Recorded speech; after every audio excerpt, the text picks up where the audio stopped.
बलि को पराजित करके उनकी संपत्ति छीन ली और प्राण भी ले लिए। एक तरह से बलि को तो भृगुनंदन शुक्राचार्य जी ने बलि के शरीर को एकांत में ले जाकर मत संजीवनी विद्या से जीवित और स्वस्थ और तेजस्वी कर दिया।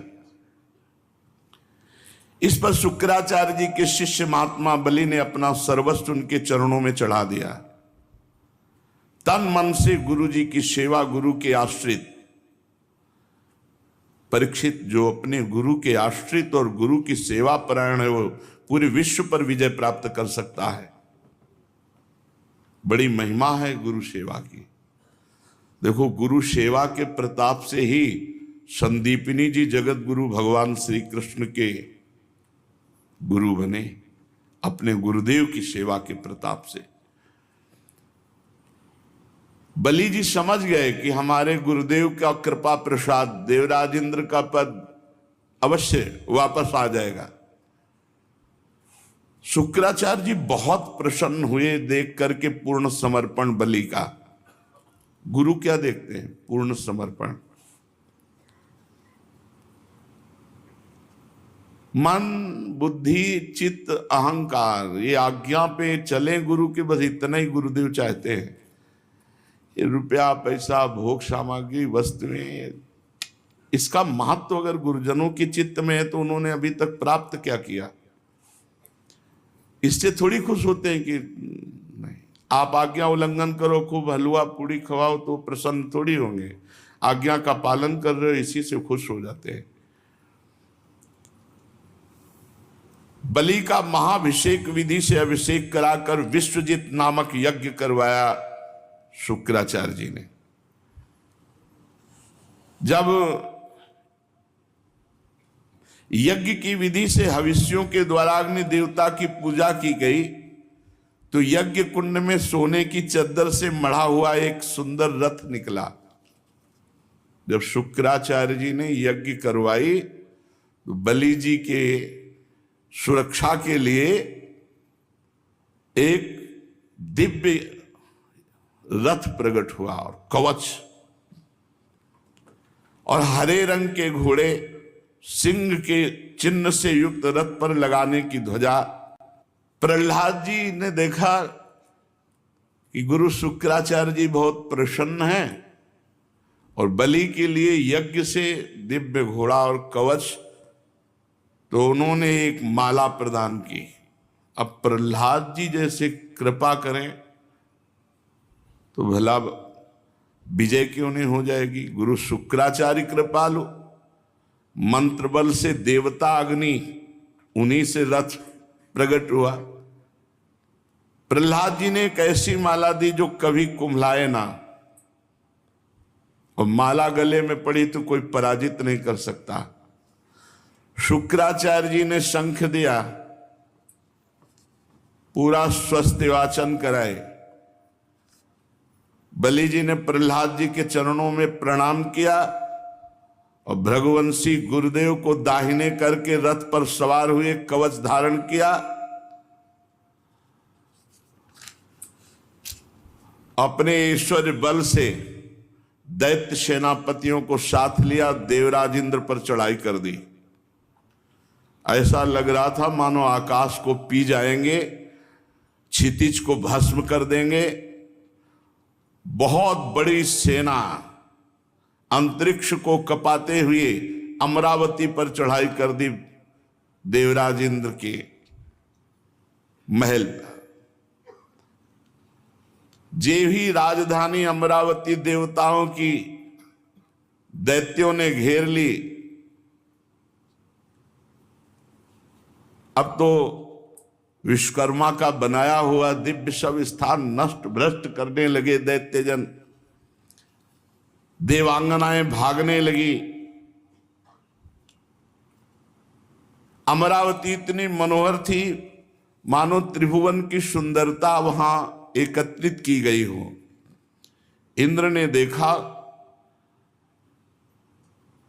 कि बलि के सामने टिकना असंभव, क्योंकि उनके ऊपर गुरु कृपा है। तो अपने गुरु बृहस्पति जी के पास गए, उनसे बोले भगवान इस बार तो ऐसी शक्ति दिखाई दे रही कि जीत पाना कठिन है। मैं देखता हूं कि बलि को कोई रोक ही नहीं सकता, ऐसे प्रलयंकारी आग की तरह बढ़ता चला आ रहा है। आप कृपा करके बताइए कि मेरे शत्रु की इतनी जल्दी इतनी बढ़ती कैसे हो गई और इसे कैसे दबाया जा सकता है। देवगुरु बृहस्पति ने कहा इंद्र, मैं तुम्हारे शत्रु बलि की उन्नति का कारण जानता हूं, उसने अपने गुरुदेव को रिझा लिया है। शुक्राचार्य जी ने अपने शिष्य बलि को महान तेज शक्ति का खजाना बना दिया।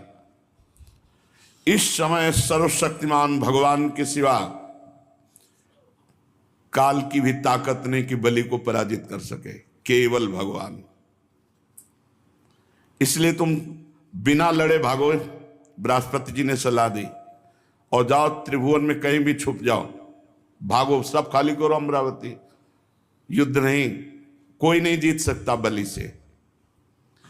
प्रतीक्षा करो भगवान की कृपा की। इस समय शुक्राचार्य के तेज से बलि की उत्तरोत्तर वृद्धि हो गई है, और जब इन्हीं शुक्राचार्य जी का ये तिरस्कार करेगा तब ये पराजित हो सकता है, अन्यथा नहीं। जिन शुक्राचार्य जी की कृपा से इतना बल वैभव, उन्हीं शुक्राचार्य जी का जब अपमान करेगा तब ये पराजित होगा। बृहस्पति जी स्वार्थ और परमार्थ से परम ज्ञानी हैं। उनकी सलाह मानकर समस्त देवता अंतर्ध्यान हो गए, पूरा स्वर्ग खाली। विरोचन नंदन बलि ने देखा कि अमरावतीपुरी में कोई लड़ने वाला ही नहीं। तब उन्होंने भृगुवंशियों से अनुगत 100 अश्वमेध यज्ञ किए, क्योंकि इंद्र पद का अधिकारी वही जो 100 अश्वमेध यज्ञ कर ले। अब तो महाराज चंद्रमा के समान शोभायमान हो गए इंद्र पदवी पर बलि। गुरुदेव की कृपा से प्राप्त समृद्ध राजलक्ष्मी को बड़ी उदारता से उपभोग करने लगे और अपने को कृतकृत्य मानने लगे। जब देवता भाग कर छिप गए, स्वर्ग का अधिकार छीन गया, तो देव माता अदिति बड़ा दुख हुआ। अपने पुत्रों की दुर्दशा देखकर बहुत दुखी हुई। परम प्रभावशाली अपने पति कश्यप मुनि की जब समाधि टूटी तो उनके चरणों में प्रणाम किया, तो उन्होंने कहा सब शांति है, सब सुख है। अदिति जी ने विधि पूर्वक पूजन किया और कहा प्रभु काल विपरीत है, कोई भी हमारा पुत्र सुख पूर्वक नहीं है, सब भागे घूम रहे त्रिभुवन में छुपे हुए। इस समय अमरावती पर बलि का अधिकार है, हमारा कुटुंब पूरा उजड़ गया, हमारे प्रियजन सब उद्विग्न हैं। भगवान बस आपके सामने दासी यही कुशलता वर्णन कर रही है। मैंने आज तक कभी किसी का तिरस्कार नहीं किया, इसीलिए मैं देव माता कही जाती हूं। और आप जैसा महान तपस्वी मेरा पति हो और फिर मेरे पुत्रों को ऐसा दुख हो, प्रभु कोई उपाय कीजिए जिससे मेरे पुत्रों को पुनः स्वर्ग प्राप्त हो। इस प्रकार अदिति जी ने जब कश्यप जी से प्रार्थना की तो विस्मित होकर बोले, बड़े आश्चर्य की बात है, भगवान की कैसी प्रबल माया है। जब बात करो तो पंचभूतों से बने हुए इन्हीं शरीर की, पुत्र की, घर की, भगवान की किसी को परवाह नहीं। अरे प्रकृति से परे आत्म तत्व की कोई चर्चा नहीं करता। अरे समझो ना, यहां कोई किसी का पति है, ना पुत्र है, ना तो संबंधी है, ये मोह ही नाच नचा रहा है। प्रिय, तुम संपूर्ण प्राणियों के हृदय में विराजमान अपने भक्तों के दुख मिटाने वाले भगवान श्री कृष्णचंद्र वासुदेव की आराधना करो, जो चाहोगे वो प्राप्त हो जाएगा। भगवान श्री कृष्ण की आराधना कभी व्यर्थ नहीं होती, इसके सिवा कोई उपाय नहीं है। अदिति ने पूछा, उपासना का स्वरूप क्या होगा? मेरे मनोरथ की पूर्णता होनी चाहिए, आप उपदेश कीजिए, मैं वो नियम धारण करूंगी। मैं बहुत दुखी हूं, मुझे ज्ञान नहीं, मेरे पुत्र स्वर्ग पर विराजमान हूं, मैं देखना चाहती हूं, मुझे आराधना बताइए, क्या आराधना करनी, मैं देव माता हूं। कश्यप जी ने कहा, देवी, भगवान को प्रसन्न करने के लिए जिस व्रत का उपदेश वो मैं तुम्हें बता रहा हूं, ये फागुन के शुक्ल पक्ष में 12 दिन तक केवल दूध पीकर किया जाता है, और जो कामना करे उस कामना की पूर्ति हो जाएगी। 12 दिन तक इसे पयो व्रत कहते हैं। इन व्रतों में बड़ी सामर्थ्य है। अमावस्या के दिन शूकर की खोदी हुई मिट्टी उसको लावे और अपने शरीर को मलकर नदी में स्नान करे। उस समय ये मंत्र पढ़ना चाहिए, त्वं देव्यादि वराहेण रसायाः स्थानमिच्छता उद्धृता से नमस्तुभ्यम पापमानम में प्रणाशय।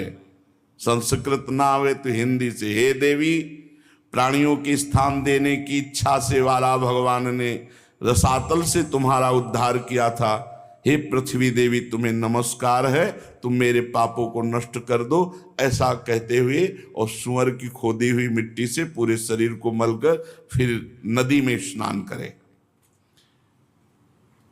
इसके बाद अपने नित्य नैमित्तिक नियमों को पूरा करके एकाग्रचित्त से मूर्ति, वेदी, सूर्य, जल, अग्नि और गुरुदेव रूप से भगवान की पूजा करें।